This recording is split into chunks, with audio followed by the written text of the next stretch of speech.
오늘 말씀은 출애굽기 7장 1절에서 13절까지의 말씀입니다. 우리 주어진 본문의 말씀을 저와 여러분이 함께 교독하시겠습니다. 그러자 여호와께서 모세에게 말씀하셨습니다. 보아라, 내가 너를 바로에게 하나님같이 되게 했다. 내 형 아론은 내 대변인이 될 것이다. 너는 내가 내게 명령한 것을 다 말해 주어라. 그러면 내 형 아론이 바로에게 이스라엘 자손을 그 땅에서 내보내라고 말할 것이다. 그러나 내가 바로의 마음을 강팍하게 만들 것이며 이집트 땅에서 많은 표적과 기적을 일으킬 것이다. 바로가 너희 말을 듣지 않으면 내가 이집트의 능력을 행사해서 큰 벌을 내려 내 군대 곧 내 백성 이스라엘 자손을 이집트 땅에서 나오게 할 것이다. 내가 내 손을 이집트에 뻗어서 이스라엘 자손을 그곳에서 이끌어낼 때 이집트 사람들이 내가 여호와인 줄 알게 될 것이다. 모세와 아론은 여호와께서 명하신 대로 시행했습니다. 그들이 바로에게 말할 때 모세는 80세, 아론은 83세였습니다. 여호와께서 모세와 아론에게 말씀하셨습니다. 바로가 너희에게 기적을 보이라고 하면 너는 아론에게 지팡이를 들어 바로 앞에 던지라고 말하여라. 그러면 그것이 뱀이 될 것이다.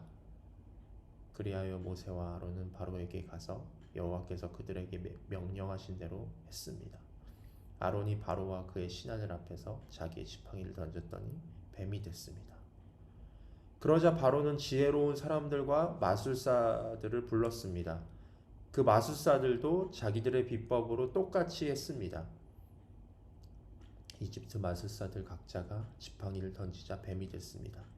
그러나 아론의 지팡이가 이집트 마술사들의 지팡이를 삼켜버렸습니다. 13절 함께 읽겠습니다. 하지만 여호와께서 말씀하신 대로 바로의 마음이 강팍해져서 모세와 아론의 말을 듣지 않았습니다. 아멘.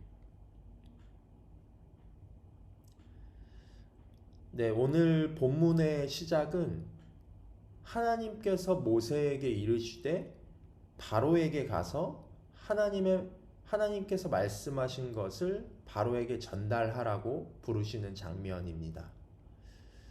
이 출애굽기 7장의 말씀은 전장 6장 하반부의 말씀과도 연결이 됩니다.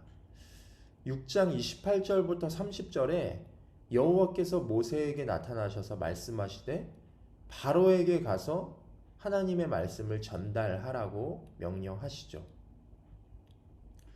그러나 모세는 그 하나님의 그 명령, 하나님의 부르심 앞에서 또 주저하는 모습을 보게 됩니다.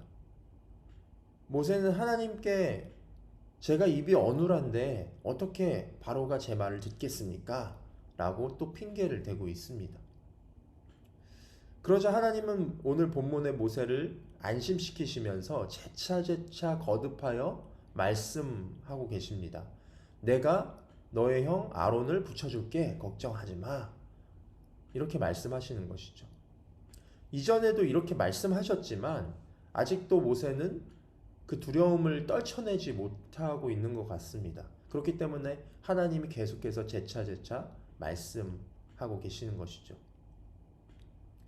모세는 하나님의 부르심을 받고 하나님께서 함께 하시겠다는 약속과 증표를 주셨음에도 불구하고 계속해서 주저하는 모습을 보이게 됩니다.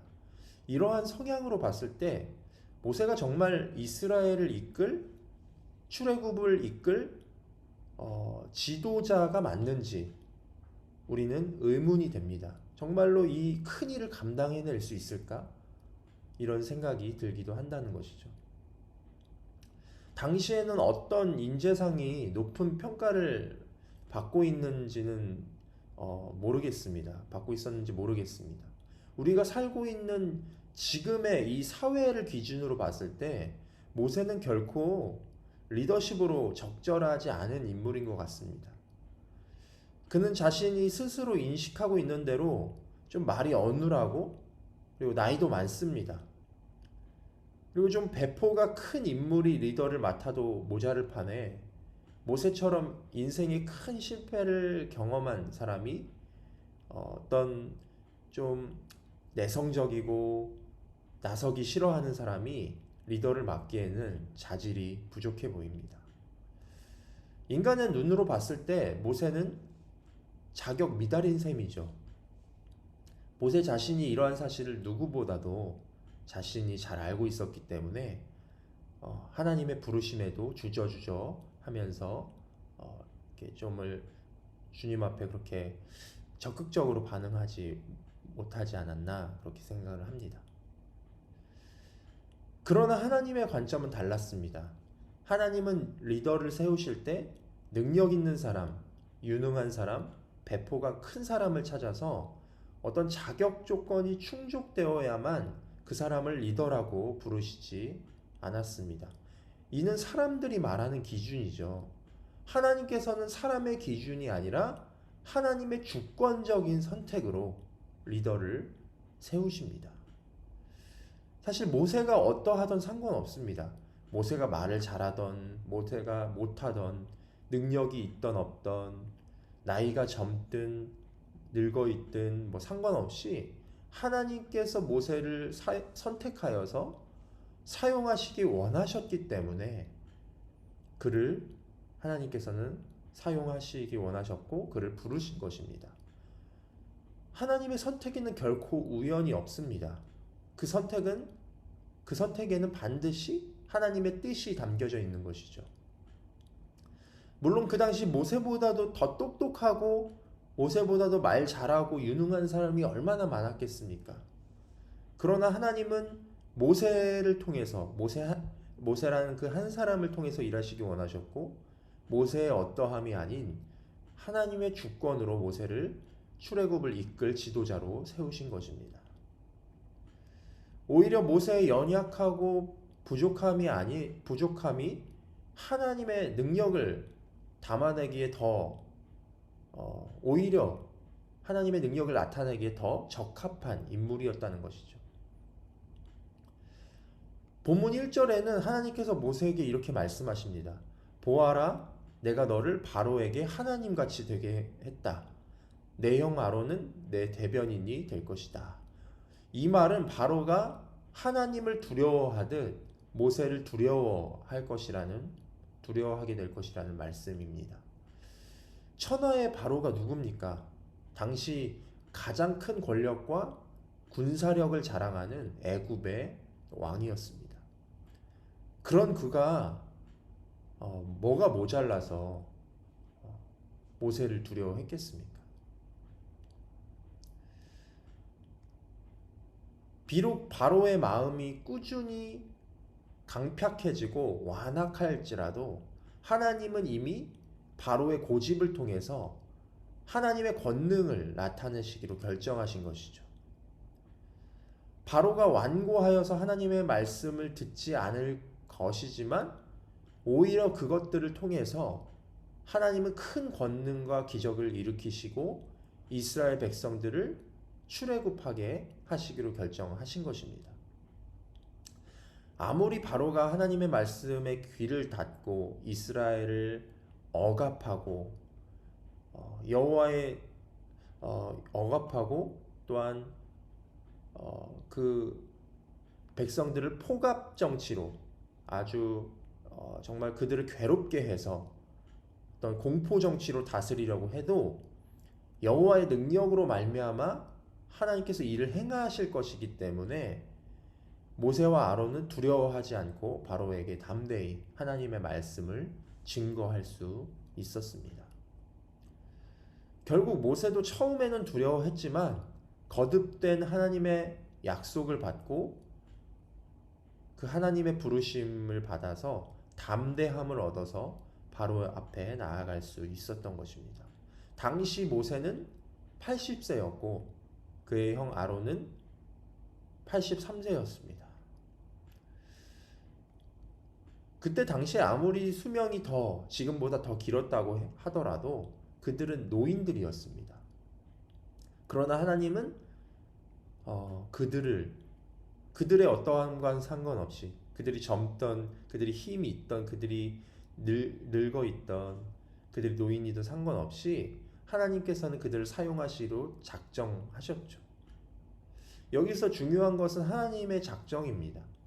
하나님은 장성한 자들 뿐만 아니라 또한 노인들, 약한 사람들, 어린 아이들을 통해서도 일하실 수 있는 분이십니다. 시편 8편 2절에는 어린아이들과 젖먹이들의 입으로 찬양하게 하셨으니 주께서 대적들과 원수들과 보복하는 사람들을 잠잠하게 하시려는 것입니다 라고 기록되어 있습니다. 아주 작은 존재들일지라도 하나님께서 사용하시기로 작정하시면 모두 다 쓰임 받을 수 있다는 것이죠. 제가 20대 때 작은 교회 파트 사역을 시작했었습니다. 처음 제가 사역을 이제 시작하는 거라서 많이 떨리기도 했고 많이 좀 많이 실수도 많이 있었고 우여곡절이 많이 있었습니다. 그때 신학교를 제가 다니고 있었기 때문에 주중에는 공부를 하고 주말에는 교회에서 청소년부를 맡아서 사역을 했었습니다. 많이 부족했죠. 많이 서툴렀고. 근데 그렇게 배워가면서 사역을 하다가 어느 날 갑자기 담임 목사님께서 부르시더니 평소에는 하지 않던 주일 오후 예배 설교를 갑자기 하라는 것입니다. 그게 좀 너무 부담이 되고 아직 좀 뭔가 막 설교를 막 그 주일 예배 설교를 하기엔 준비가 되지 않은 것 같아서 이렇게 목사님께 못하겠다고 이렇게 말씀드렸더니 그냥 편하게 너에게 주신 하나님의 말씀을 나누라 이렇게 하시는 것입니다. 그게 더 부담이 되더라고요. 어떻게 나에게 주신 하나님의 말씀을 나눌까? 어쨌든 순종해야 했기에 주일 그 오후 강단에 예배 오후 강단에 서야만 했죠. 그게 설교를 어쩔 수 없이 이제 설교를 준비하고 있는데 걱정하면서 준비하고 있는 나를 보고 제가 친하게 지내던 선배 사역자 형이 저에게 이렇게 말해줬습니다. 정주야, 내가 강단에 서게 된 것은 우연이 아니라 하나님께서 나를 통해 하실 말씀이 있기 때문에 거기 세우신 거야.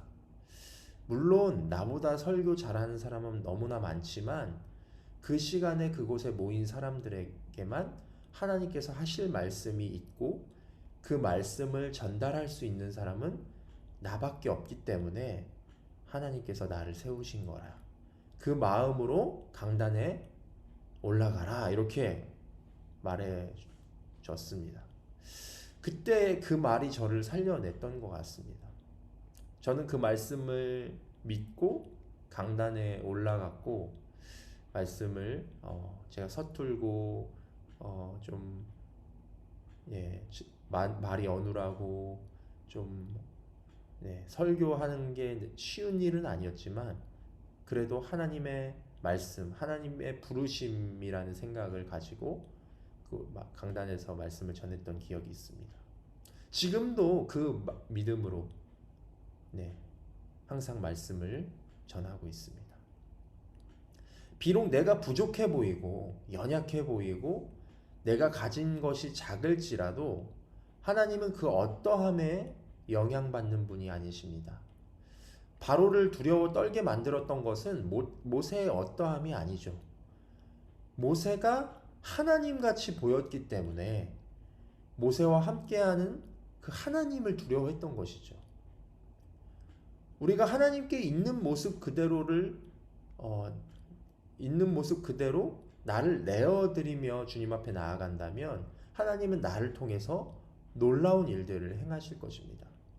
아무리 세상 권세가 나를 위축시킨다고 해도 하나님의 약속을 믿고 담대히 믿음으로 사시기 바랍니다.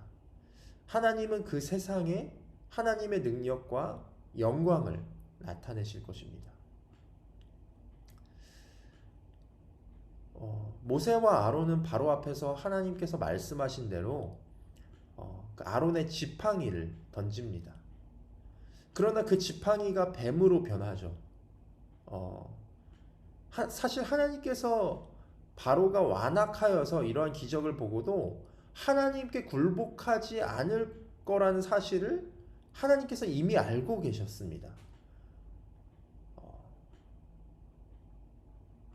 실제로 바로도 지지 않기 위해서 애굽의 마술사들을 불러다가 똑같이 하나님께서 베푸신 기적과 똑같이 이 지팡이를 뱀으로 만들었습니다. 그러자 아론의 지팡이가 애굽의 마술사들의 지팡이를 집어삼켜 버렸죠. 여기서 부인할 수 없는 하나님의 권능이 드러납니다. 대적은 겉으로는 똑같이 하나님께서 하신 일들을 흉내냅니다. 귀신들도 하나님 행세를 하면서 사람들을 속이는 행위를 일삼죠. 그러나 그들이 똑같이 모양은 흉내낼 수 있더라도 하나님의 권능은 흉내내지 못합니다. 그 하나님의 권능이 애굽의 그 마술사들의 어떤 요행을 집어삼켜버린 것이죠. 하나님의 권능은 결코 흉내낼 수도 없고 흉내내서도 안 됩니다. 그것은 하나님의 주권입니다. 인간은 하나님을 대적하기 위해서 선악을 알게 하는 나무의 열매를 먹기도 하고 하나님의 낯을 피해 도망가기도 하고 바벨탑을 쌓기도 하고 죄악으로 관영한 세상을 만들어서 하나님의 주권에 도전하기도 합니다. 그러나 결코 인간은 하나님을 이길 수 없습니다. 대적은 계속해서 하나님의 주권을 거역하고 도전하라고 인간을 충동하게 만듭니다. 그래서 하나님을 떠나게 하죠. 바로가 완악한 마음을 계속해서 버리지 않은 것처럼 대적은 하나님께 대적할 수 있다고, 하나님께 대항할 수 있다고 착각하게 만들어버립니다. 참으로 안타깝죠. 그러나 하나님의 권능은 그 모든 대적의 괴계를 이기시고 집어삼켜 버리십니다. 바로가 완악하게 된 것도 사실 하나님의 권능을 드러내기 위함입니다. 하나님이 바로를 완악함에 내버려 두신 이유이죠. 온 이스라엘과 나라들로 하여금 큰일을 행하신 하나님의 이름을 만방에 알리기 위해서 하나님께서 이 일들을 행하셨다는 사실입니다. 이 일들로 인해서 온 나라가 이스라엘의 출애굽의 소식을 듣게 되죠. 하나님의 권능이 온 나라 가운데 모든 백성들 가운데 증거되는 계기가 됐다는 사실입니다. 여러분, 우리는 어쩌면 모세처럼 부르심을 받았음에도 불구하고 여전히 주저하고 있는지도 모르겠습니다. 눈앞에 보이는 상황들로 인해서 두려워하고 나의 부족함으로 인해서 내 상처로 인해서 계속해서 주저하고 주님의 부르심에 반응하고 있지 않은지도 모르겠습니다. 바로처럼 완악한 세상을 보면서 하나님의 말씀을 선포하는 자로 살아가기를 멈추고 있지는 않은지, 주저앉아 있지는 않은지 지금 이 시간 우리는 내 삶을 되돌아봐야 할 것입니다. 내가 부족하고 겁이 많다는 것, 사실 오히려 그것이 하나님의 권능을 드러내는 기회일 수 있습니다. 나에게 집중하지 말고 하나님께 집중할 때 우리는 그 권능을 사모함으로 부르심에 합당한 삶을 살 수 있을 것입니다. 여러분, 우리 나의 어떠함에 집중하는 것이 아니라 나이가 많고 적음에 집중하고 스스로 난 안 돼라고 규정하는 것이 아니라 담대하게 주님을 향해 일어났으면 좋겠습니다. 내게 맡기신 일, 그것들을 감당하기 위해서 주님의 부르심에 반응하기 위해서 일어났으면 좋겠습니다. 출애굽은 주님의 말씀에 믿음을 가지고 순종할 때 일어납니다. 우리 모두 이제 애굽에 남아있기 좋아하는 여전히 그 옛 습관에 남아있기 좋아하는 습성을 버리고 우리가 주님의 말씀에 순종하여 반응하여 믿음의 발걸음을 떼기 시작하는 저와 여러분이 되시기를 간절히 소망합니다. 이 시간 함께 기도 제목 가지고 기도하도록 하겠습니다. 첫 번째로 모세도 자신의 연약함으로 주저했지만 결국에는 순종하여서 하나님께 쓰임을 받았던 것처럼 하나님의 부르심에 주저하지 않고 반응하게 해달라고 첫 번째로 기도해 주시고요. 두 번째로는 대적은 하나님의 권능이 나타남을 두려워합니다. 나 또한 두려움 없이 모든 상황에서 담대히 하나님의 권능을 선포하는 자가 되게 하소서라고 기도합시다. 세 번째, 세상은 완악하지만 역으로 하나님의 뜻을 드러내게 될 것입니다. 결국에는 이 완악한 세상을 통해서 하나님의 권능이 드러나게 될 것입니다. 이 세상에서 주님의 뜻을 구하며 하나님께만 소망을 두고 살아가는 자들 되게 하소서. 이 세 가지 기도 제목을 가지고 우리 함께 기도하도록 하겠습니다.